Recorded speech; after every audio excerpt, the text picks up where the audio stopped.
And we're back to segment 2 of the RE/MAX Magnolia show. Now we kicked Michelle out. Well, not really. She's just kind of sitting off the wings.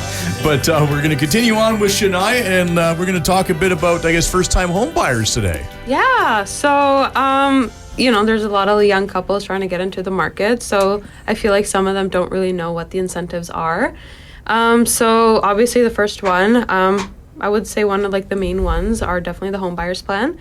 It's qualifying home buyers can withdraw up to $35,000, couples up to $70,000 from their RRSPs for a down payment, although they have to repay it within 15 years.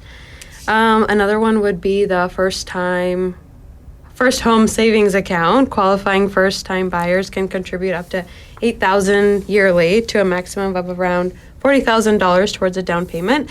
They are tax deductible, and capital gains and interest are tax-free and can be used together with the home buyers plan. Another one is CMHC, first-time home buyers incentive. Qualifying first-time home buyers with annual household incomes less than $120,000 and a 5% down payment, a 10% shared equity mortgage for a newly constructed home, or a 5% shared equity mortgage for an existing home. So buyers repay the incentive later or at resale. Main purpose of this incentive is to reduce the amount of monthly mortgage payments. Let's see, what's another one? The GST HST new housing rebate. So that one is basically new home buyers can apply for a rebate for 5% GST if the purchase price is $350,000 or less. The rebate is equal to 36% of GST to a maximum rebate of $6,300. There is a proportional GST rebate for new homes costing between $350,000 and $450,000. There is no rebate for homes priced more than $450,000. So you'd probably be buying a pre-sale condo. That's would probably a good one. Mm-hmm. So with all these different options out there, from your experience also as a mortgage broker, because you've got both sides of the fence covered there. Exactly. So if people come to you and they go, I'm pre-approved for this much, then do you start looking at these as options for them too, and where they can kind of, work and get their best options going? Exactly. So I normally, for first-time buyers, I suggest pre-sales just because, your mortgage doesn't start until it's completed, and they have, enough time to, save the money, and they're not, stressing too much, and obviously you don't have to pay for strata. And then you just, if they don't want a pre-sale, then I just put them on, on an automatic search and just send them whatever fits their criteria. Mm-hmm. Yeah. Okay, so there's definitely options out there. I mean, that's one of the things we've heard a lot on this show over the years is that, how do I get into the market? I can't get in the market. It's too difficult. Yeah. And, I don't have the money, or I can't do this or that. But there are many, many ways to get into the market. Oh, 100%. My main one would be definitely a pre-sale. Just start small, right? You don't need to buy a house or a townhouse. Just start small. Just get your foot in the door. Then, later on when it's completed, just exchange it, right? Just sell it. Upgrade if you want to, or do whatever you want with it, right? But at least have something, right? Mm-hmm. Mm-hmm. I mean, it's a start, right? It's getting that foot in the door, as you said. Yeah. I mean, even sometimes, when Michelle's had some of the listings here, even some of those mobile homes have been quite inexpensive to get in. You need sometimes you even get a little bit of property with them. Mm-hmm. Yeah, financing those are a bit difficult just because, they're not quote unquote fixed to the land. But otherwise, if you have the right lender, you can get approved. And that's definitely, a good area to start, right? Mm-hmm. Yeah, so you have, it's not as expensive as a condo for sure. And it's half the price. So it's good. And we don't have a lot of tornadoes around here. Yeah, so exactly. I'm going to be going to hell for that joke. I feel bad. But no, there's lots of options out there, and it can be tough to take that first step.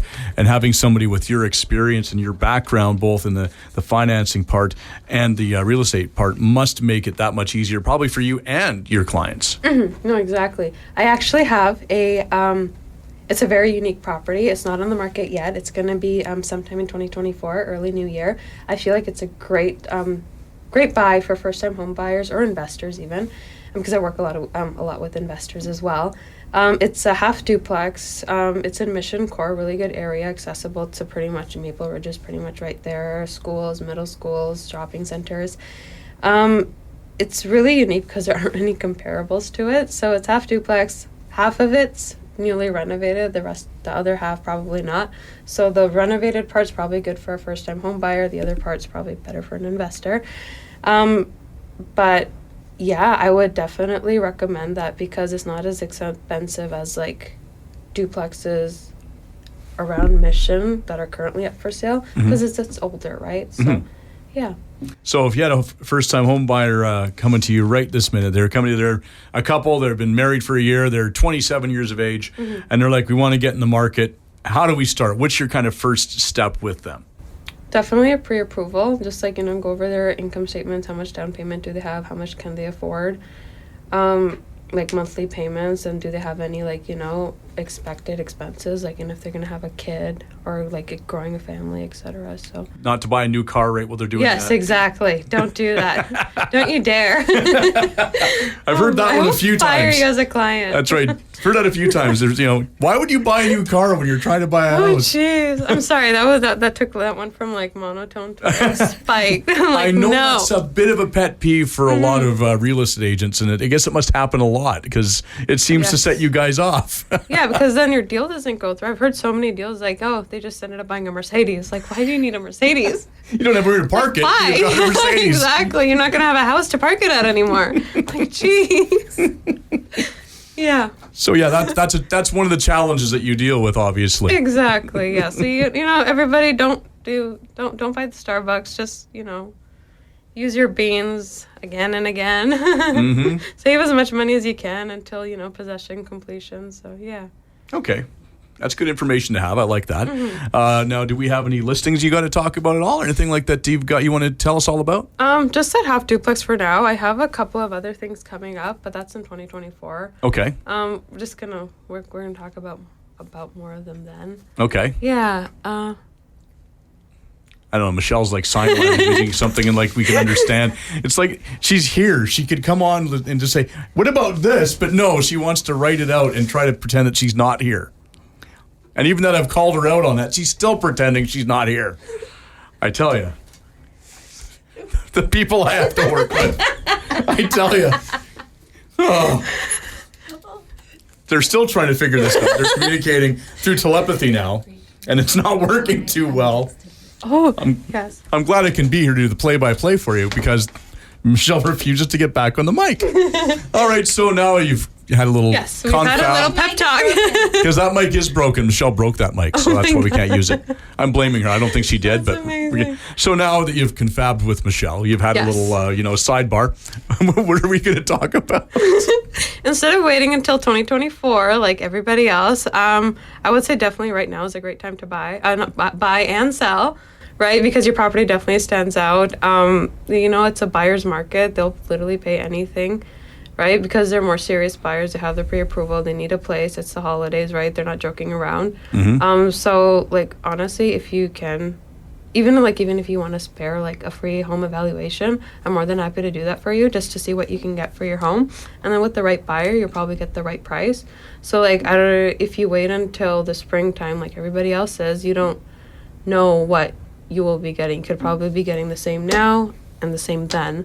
So, I mean, we sold our house Yeah. in November in like 2020, and we bought in December 2020, and I was petrified about selling and buying then. Yeah. But my agent talked me through it. She was very good. Michelle. A little difficult in some ways, but she was really good at calming my nerves. My mic was on. But I mean, it is a bit of it seems like you're going against every bit of logic buying and selling at this time of year. But in fact, like you said, there's actually a lot of benefits. Yes, it'll be probably in your best interest. Like, even if you don't want to list now, at least get a valuation, right? See what you can go for. And then just like, you could have a potential buyer right now who desperately needs a home. Like, I have a couple of people, what's on the market right now isn't fitting their needs. So they just want to buy whatever is not on the market to, like, hoping that, it comes on the market so they can, potentially see it, buy it, and do a quick completion. Yeah.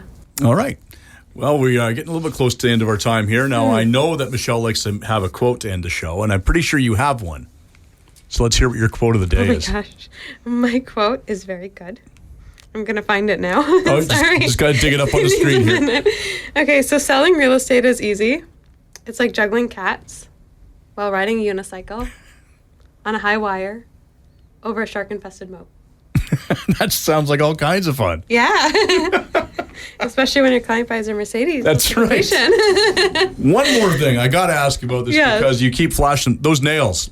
Yes. Yes, there's like my one signature thing. That's your signature thing. You got to have nails done. Exactly. I can't work without them. People are like, they're so long. But I'm like, if one breaks, I'm booking that appointment right away. Like an emergency appointment. Like, beautiful you, please. Get me in now. You're like my 17-year-old daughter. Always has to have her nails done too. And sometimes watching her try to, thank God we don't have rotary phones anymore. You'd never be able to dial anything. I tried using when it was an absolute nightmare. I'm like, how do you use this? I'm using my knuckles and tips, and then my nails are bending. I'm like, I'm just going to use a pencil. That's right. You know? All right, Shania. Well, it's been great chatting with you here and learning more about you. And if people want to learn more about you and everybody else at the RE/MAX Magnolia, where do they have to go? RE/MAXMagnoliaRealty.com. Nails it. Call me. Love it. And join us again next week when we will talk real estate in order to unlock your real estate potential on the show where real estate is maximized. Thanks for listening.